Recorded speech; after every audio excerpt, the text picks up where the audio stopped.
नमस्कार दोस्तों, मेरा नाम है विशाल और आप सबका स्वागत है स्टॉक बॉक्स के वीकली मार्केट आउटलुक में।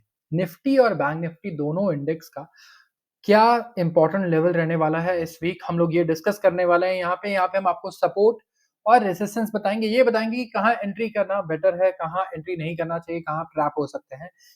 स्पेसिफिकली शुरुआत करूंगा मैं सबसे पहले निफ्टी से। निफ्टी के लिए अगर आप देखें तो लास्ट जो क्लोजिंग आई है हमारे निफ्टी की, वो आई है 24,180 पर। तो काफी अच्छा खासा ड्रॉप देखने को मिला। स्पेसिफिकली रिजल्ट्स अच्छे नहीं आ रहे हैं इस रिजल्ट सीजन, सो ये एक रीजन है। साथ में जियोपॉलिटिकल रीजंस भी है, काफी सारे रीजंस बताए जा रहे हैं, किसी एक चीज पर आप ब्लेम नहीं डाल सकते पूरा। तो यहाँ पर निफ्टी के लिए अगर आप नीचे के लेवल्स देखें तो 24,100 एक इंपॉर्टेंट लेवल रहने वाला है, 24,100 और 23,800। अब मैं ये दो लेवल्स की लिख रहा हूं, आप कहेंगे देखिए मैं बताता हूं। सबसे पहला रेजिस्टेंस तो 24,100 ही है, और दूसरा जो इंपॉर्टेंट रेजिस्टेंस रहने वाला है ना, वो 23,100 का रहने वाला है, 800 का रहने वाला है। और अगर 23,800 यहां से निफ्टी ने रिवर्सल लिया और 24,100 क्रॉस किया, तो हम लोग 24,500 तक की रिलीफ रैली देख सकते हैं। तो ये रिलीफ रैली हम इसे बोलते हैं, जब ये मार्केट एक्चुअली टेक्निकली वीक होती है, लेकिन थोड़ी सी रिलीफ रैली आती है जहां पे अपने शॉर्ट्स को लोग स्क्वायर ऑफ करते हैं, शॉर्ट्स क्लोज करते हैं। तो यहाँ पे ये आपको ध्यान रखना है कि अगर 23,800 से अगर मार्केट लौटता है, 24,100 को क्रॉस करता है, तो 24,500 तक की रैली एक्सपेक्टेड है हमें। लेकिन इसके अलावा अगर मैं बोलूं, यहां से अगर आप पुट के साइड पोजीशन लेना चाहेंगे तो यस, रिस्क रिवॉर्ड बड़ा रहने वाला है, और आपको स्टॉप लॉस यहाँ पे शायद ना ही रखना पड़े। यहाँ पे स्टॉप लॉस के साथ अगर आप काम करोगे, पोजीशंस में ऑप्शन बाइंग की मैं बात कर रहा हूं, तो बहुत जल्दी आपके स्टॉप लॉसेस होंगे। तो हो सकता है आपको पोजिशनल ट्रेड्स लेने पड़े, जहां पे आप काफी out of the money options में ट्रेड करो। तो देखिए यहाँ पे निफ्टी की बात हमने कर ली है। बाकी देखिए बेरिश व्यू ही ज्यादा लग रहा है इस वक्त। अगर आप बुलिश व्यू की तरफ जाएंगे तो 24,500 ही पहला ही रेजिस्टेंस आपको मिल जाएगा। तो यहाँ पे आप ये देखेंगे अगर, तो जैसे कि हमारे सपोर्ट थे दो इंपॉर्टेंट सपोर्ट थे, हमारा सपोर्ट 1 और सपोर्ट 2। ऊपर की तरफ रेजिस्टेंस जो है वो 24,500 पे ही रहने वाला है। 24,500, हमें नहीं लगता कि निफ्टी 24,500 इस हफ्ते क्रॉस कर सकती है। अब बात करते हैं निफ्टी की। तो निफ्टी में भी नीचे की तरफ दो इंपॉर्टेंट सपोर्ट है, S1 S2 यहाँ पे मैं लिख रहा हूँ।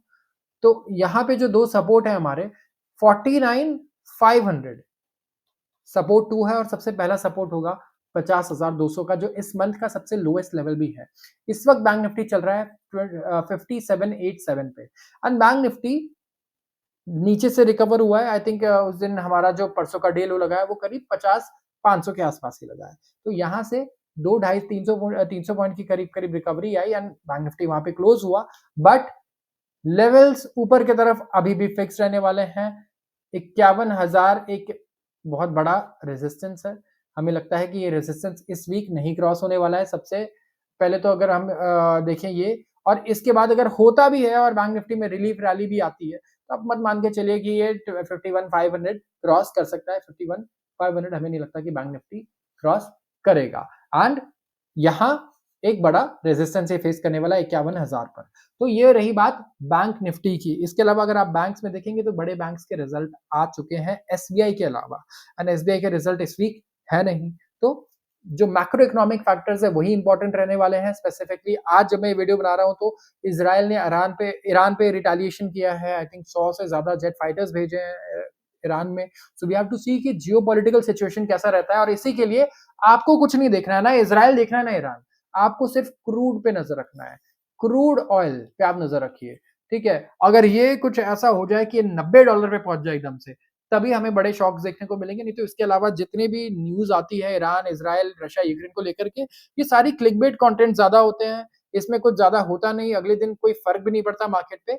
तो ये आप ध्यान रखिए कि एक्चुअली हम डिस्कस इसलिए करते हैं क्योंकि इनके कॉन्फ्लिक्ट की वजह से क्रूड ऑयल जो है यहाँ से हो सकता है 20-30-40% महंगा हो जाए, वी नेवर नो।